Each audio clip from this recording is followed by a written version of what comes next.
कमानों से मैं खेला करूं, न डर है चौकी थाने का, छाती ठोक कर कहता हूं मैं छोरा आदिवासी कराने का।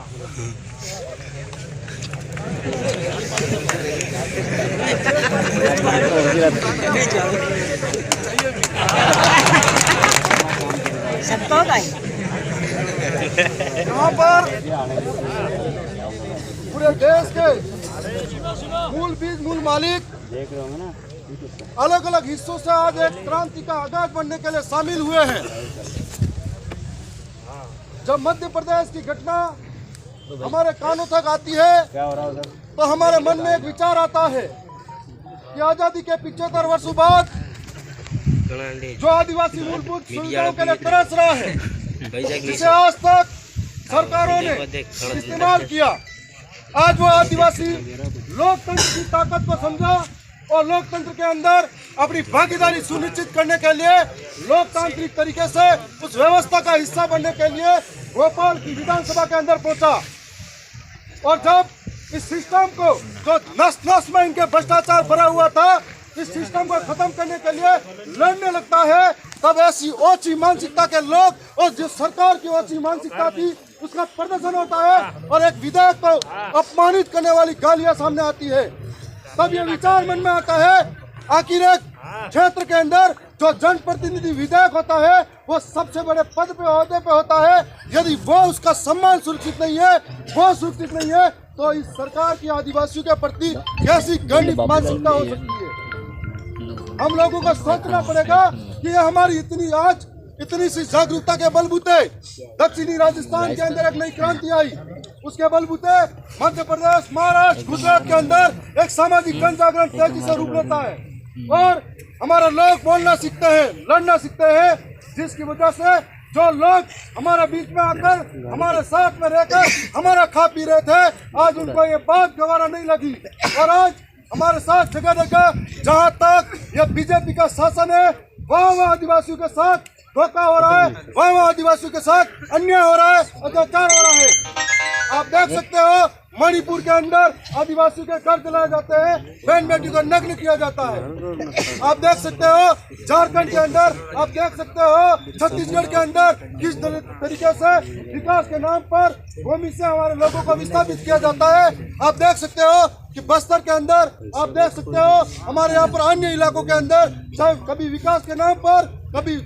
आपके यहाँ पर स्टैच्यू ऑफ यूनिटी के नाम पर हमेशा आदिवासी को विस्थापित किया जाता है।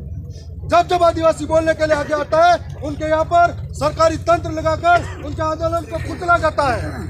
हमारी लड़ाई जो जुल्म के खिलाफ है, हमारी लड़ाई अन्य अत्याचार के खिलाफ है,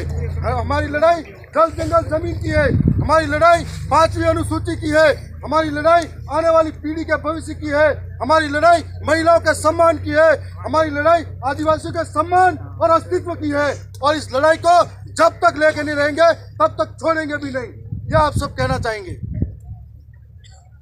आज थोड़ा सा समय में उन्हें लगा कि मध्य प्रदेश के अंदर सलाना की विधानसभा की जनता और यहाँ के कार्यकर्ताओं ने एक होनहार विधायक भेजा, जिसने इस राज्य भोपाल की और मध्य प्रदेश की सरकार के नाक में दम कर रखा था। जितने भी लोग थे जिनके नस नस में भ्रष्टाचार भरा था, उनके ऊपर कार्रवाई करने की बारी आई तो आज पीछे मुड़कर जिनको कार्रवाई करनी थी उनके ऊपर हो गई है। यहाँ पर हम सब तमाम लोगों को सोचना और समझना पड़ेगा कि तानाशाही सरकार के सामने हमारी लड़ाई अभी और कितनी लंबी होने वाली है, किस तरीके से हमको दबाया जा सकता है, किस तरीके से हमारी लोकतांत्रिक आवाज को कुचला जा सकता है।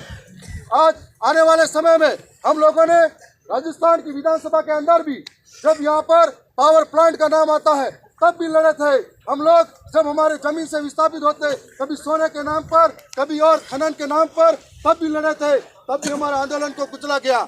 और आदिवासी को विस्थापित करता है तो कोई बोलने वाला नहीं है। आज आप सब ने यह सबक लिया। आज जितने लोग यहाँ पर खड़े हैं उससे कई ज्यादा लोग राजस्थान की बॉर्डर पर और मध्य प्रदेश के अलग अलग हिस्सों में खड़े हैं। वो आस लेकर आए थे, लेकिन ये दमनकारी सरकारें उनको रास्तों में रोक देती है। लेकिन मैं कहना चाहूंगा, हम अभी कुछ लोग आए हैं बाटा तीर कमान के साथ में, हजारों लोग तैयार खड़े हैं बॉर्डर पार पर। यदि लड़ाई आर पार की हुई तो हमारे पूर्वज जो बिरसा मुंडा हुए, टांटिया मामा हुए, उन्होंने कभी लड़ाई को हारा नहीं है। उस समय तोपों के सामने हमारे तीर कमान भी भारी पड़े थे और आज भी कह रहे हैं हमारे तीर कमान हो या हमारी कागज कलम हो, आपके सामने भारी पड़ेंगे, क्योंकि हम राणा पोंजा के वंशज है, हम बिरसा मुंडा के वंशज है, हम टांटिया मामा के वंशज हैं। और हम लोग यही कहना चाहेंगे, आप तमाम साथी जो एकजुट होकर आए हो, ये लड़ाई कमलेश्वर डोडियार की नहीं है,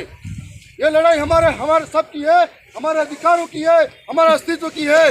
आज एक आदिवासी विधायक पर अपमानित हुआ है, इसका मतलब पूरे सिस्टम जो जितने भी मध्य प्रदेश के अंदर विधायक हैं, उनके जो पावर है उनको भी खतरा है। आज एक के साथ अपमान हुआ है, कल तुम्हारे साथ भी अपमान होगा यदि इसके लिए नहीं बोले, इस बात के लिए भी राजनीति में डाल दिया तो कल सबके साथ अपमान होगा और ये आम बात हो जाएगी कि किसी की भी विधायक को हर कोई टारगेट करता रहेगा। इसलिए हम लोग ये कहना चाहते हैं कि आने वाले समय में हमारे गांव-गांव, गली-गली में हर एक घर में बिरसा पैदा करो, हर एक घर में कालीबाई पैदा करो, हर एक घर में टांटिया मामा पैदा करो और वैचारिक आंदोलन के माध्यम से इन लोगों को कुचलना है। यह आप सबका प्रण लेना है आज। और आज हम राजस्थान से, मेरे और भी साथी आ रहे थे जिनको बॉर्डर पर रोक दिया गया, यह बहुत बड़ा लोकतांत्रिक अपमान है, लोकतंत्र की हत्या है, जहाँ पर चुने हुए जनप्रतिनिधि विधायक को रास्ते में बिना आदेश के पुलिस रोकती है और आज भी बिना आदेश के यहाँ के स्थानीय विधायक को वहाँ पर जेल में बंद कर रखा है। ये एक तरीके का तानाशाही रवैया है और जितना अगर तानाशाही करेंगे उतनी क्रांति की ज्वाला भड़केगी और एक दिन ये तानाशाही सरकारों का शासन जड़ से खत्म होने वाला है। ये आपको कहना चाहेंगे। मैं इतना ही कहूँगा कि इतिहास हमारा पढ़ लेना, हमने रक्त से शब्द सजाए हैं, सर कटते थे, घर लड़ते थे, तब बिरसा मुंडा, टांटिया मामा, राणा पोंजा भील कहलाए थे। होना आप सबका क्रांतिकारी जोहार।